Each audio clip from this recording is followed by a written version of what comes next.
싸이월드를 기억하세요? 기억이 난다면 지금은 적어도 30대 이상일 거예요. 싸이월드가 부활한다고 하죠. 쏟아지는 SNS를 제 주변에서 봤을 때는 시작하는 사람보다 접는 사람이 더 늘어나고 있는 게 느껴지는데, 이때의 감성만 가지고는 싸이월드가 부활한다 100% 맞냐? 뭐 그런데 도토리가 바다 앞에라고? 두유노 싸이? 다 들어보셨죠? 20년 전 춤추던 딴따라 싸이는 지금 월드클래스 국민 가수가 되었지만 3천만 이용자, 100억 장의 사진, 5억 건의 게시글을 보유한 국민 SNS였던 싸이월드는 바뀐 운명이 되었죠. 진짜 인생은 몰라요. 그렇죠. 어쩌면 두유노 싸이가 예스 싸이월드가 될 수 있었는데 말이죠. 싸이월드의 히스토리를 보면 1999년 카이스트 학생이 만든 싸이월드는 법인 설립을 시작해서 2002년까지는 큰 인기를 얻지 못했었는데, 당시 1위 커뮤니케이션이었던 프리첼이 유료화를 선언하면서 갑자기 경쟁자가 삽질을 크게 한 덕에 급격히 성장하게 되었죠. 2003년쯤에는 이제는 벤처기업이 감당할 수 없는 방문자 수의 증가로 서버 증설이 불가피했고, 이때 SK 커뮤니케이션즈가 싸이월드를 인수하게 됩니다. 그리고 그때 당시 카카오톡이 아직 세상을 지배하기 이전 춘추 전국시대의 메신저 시대에서 네이트온이 상당히 많이 앞서 나갔기 때문에 네이트온과 또 함께 연동이 되면서 그야말로 싸이월드는 정말 국민적 SNS가 되었어요. 자신감이 폭발했던 2000년대 중반 해외 진출도 하면서 최고의 전성기를 누리고 있었던 때에 2006년 본격적으로 막 서비스를 시작한 오늘날 대표적 2세대 SNS인 페이스북이 태어났어요. 국민적 플랫폼이 무너진 사례가 그동안 거의 없죠. 네트워크 효과는 정말 무너뜨리기 어려운 장벽인데, 여기서 싸이월드를 인수한 SK 커뮤니케이션즈가 엄청난 실수를 범하는데, 그게 바로 스마트폰, 모바일에 대한 대응이었어요. 제가 페이스북 이용자 추이를 가져왔는데, 이걸 보시면 이용자 추이가 매년 100%씩 증가하는 정말 폭발적인 성장 속도였는데, 이미 국내 시장은 자신들이 제패했다고 생각을 했던 건지 모바일에 대한 대응이 정말 많이 늦었고, 2000년대 후반부터는 매출이 본격적으로 감소하기 시작했어요. 2010년부터 카카오톡과 페이스북 모두에게 점유율이 급속도로 하락하기 시작했고, 약 7년간 우리들의 기억 속에서 서서히 사라졌어요. 우리나라 국민 메신저, 국민 SNS의 운명이 여기서 뒤바뀌게 된 거죠. 2014년 이후부터는 SK 커뮤니케이션즈도 싸이월드를 분사하면서, 쉽게 말해서 버리면서 경영 악화가 더 심해지기 시작합니다. 그래도 가오가 있는데, 그죠? 이대로 죽을 수는 없다. 이후 새로운 투자를 거치면서 2018년에 1차 부활을 꿈꿨어요. 하지만 혁신에 실패한 싸이월드는 몇 차례 회생 시도에도 불구하고 계속 쇠퇴의 길을 걷게 되죠. 대표적으로 2018년 3월 사용자에게 맞는 뉴스라고 서비스를 시작한 큐를 출시했는데 망했죠. 2018년 8월에는 암호화폐 클링이라는 걸 만들었는데 가격이 1원까지 내려가면서 유의 종목이나 사실상 대부분 거래소에서 상장 폐지가 되었죠. 경영 악화로 2019년 10월 서비스 중단 사태, 2020년 5월에는 세금 체납까지 되면서 스스로 폐업이 아닌 국세청 직권으로 폐업을 당하는 3천만 이상 국민이 쓰던 이 플랫폼도 10년 만에 망할 수 있다는 걸 보여준 사례가 되었죠. 참고로 좀 더 말씀드리자면 2020년 6월에 전재환 대표는 임직원 체불 관련 재판을 받고 징역 4년을 구형받았어요. 여기까지가 오늘 이야기의 서론이죠. 오늘의 주제, 싸이월드의 부활은 엄밀히 말하면 2차 부활 시도입니다. 아직 한 발 남았다. 2021년 2월 합작법인 싸이월드 Z가 기존 싸이월드의 임금 체불 문제 10억 원을 해결해주는 조건으로 서비스를 단돈 10억, 괜찮은 아파트 한 채의 가격으로 싸이월드를 인수했어요. 물론 기존의 싸이월드 부채 200억 원은 그대로 두고 서비스만 산 거예요. 그래서 2021년 5월 대망의 싸이월드가 부활한다. 그 전에 부활은 잊자. 이번이 진짜 부활이다가 된 거죠. 그래서 여기에 대해서 오늘 살펴볼 거예요. 참고로 합작법인 주 싸이월드 Z는 스카이 E&M 등 5개의 사의 컨소시엄을 통해서 설립된 법인입니다. 컨소시엄 구성은 의료장비업체, 투자회사 등이라고 밝혔긴 하지만 명확히 밝히진 않았어요. 80억 정도의 자본을 모았다고 해요. 이게 재무적 투자의 성향이 크죠. 참고로 스카이 E&M은 2차전지 관련 소재를 만드는, 원재료를 만드는 회사입니다. 그리고 스카이 E&M의 최대 주주는 우리가 또 많이 아는 초록뱀 미디어입니다. 싸이월드는 왜 망했을까요? 망한 이유를 알아야 향후에 기대감에 지배되지 않을 수가 있겠죠. 싸이월드를 1세대 플랫폼, 페이스북을 2세대 플랫폼이라고 보면 가장 큰 차이는 싸이월드의 경우에는 너 싸이 아이디가 뭐야? 이런 식으로 물어보면서 기존에 형성된 오프라인 인맥을 연결하는 폐쇄형이고, 페이스북의 경우에는 불특정 다수의 관계가 확대가 가능한 자체적으로, 그러니까 너 얘랑 알고 얘랑 친구인데 그럼 얘는 알아? 얘는 어때? 이런 식으로 추천을 해주죠.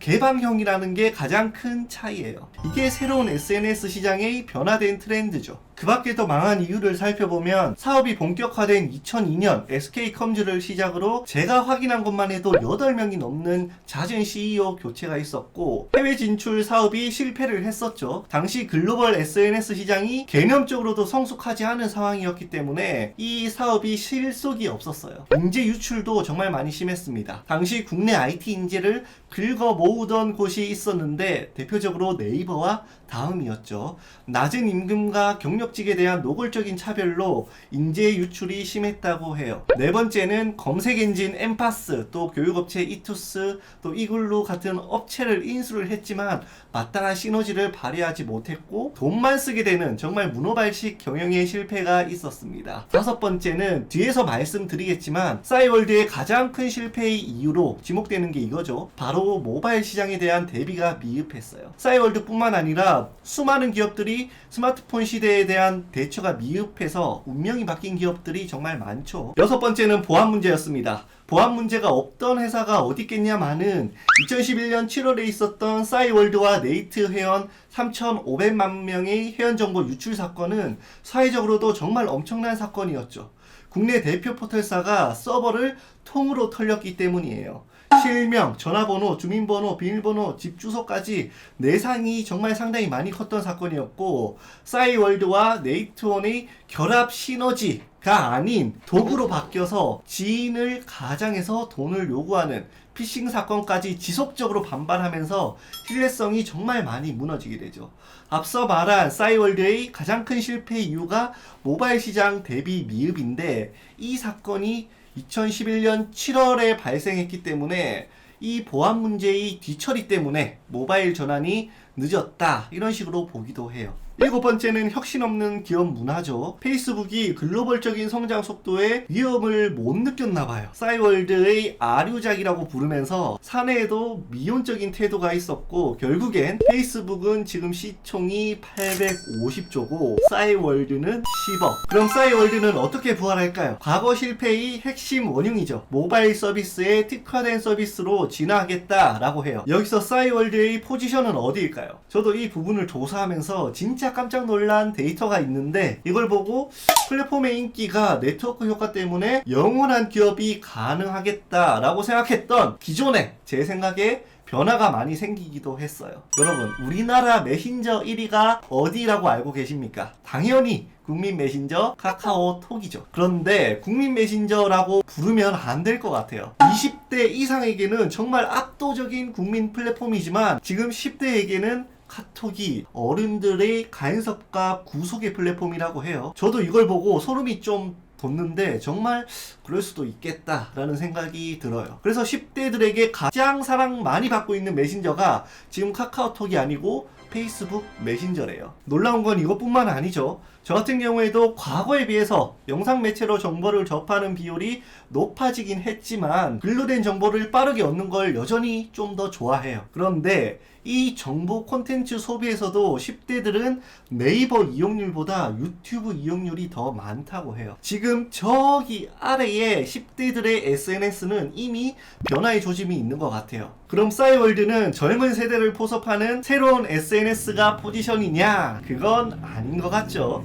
싸이월드의 특징을 그대로 한번 가져온다면 폐쇄형일 가능성이 여전히 높고, 현재 폐쇄형에다가 모바일 서비스에 최적화된 포지션이 있는데 바로 네이버 밴드와 카카오 스토리예요. 실제로 연령대별 SNS 이용 서비스를 살펴보면 기존에 형성된 인맥을 연결하는 폐쇄형 SNS가 과거 추억이 많은 30대에서 50대 이상에게서 인기였어요. 30대 이상이 과거 싸이월드의 추억을 가지고 있는 사람들이고, 또 새로운 관계보다는 기존의 인맥을 연결하는 걸 더 원한다고 본다면 당장 싸이월드의 포지션은 네이버 밴드와 카카오 스토리와 비슷하지 않을까 생각이 됩니다. 싸이월드의 부활이 호락호락하지 않은 이유가 또 있는데 국내 SNS 이용률이 2015년 이후로 둔감해지기 시작했고 2019년에는 역대 처음으로 감소하기도 했어요.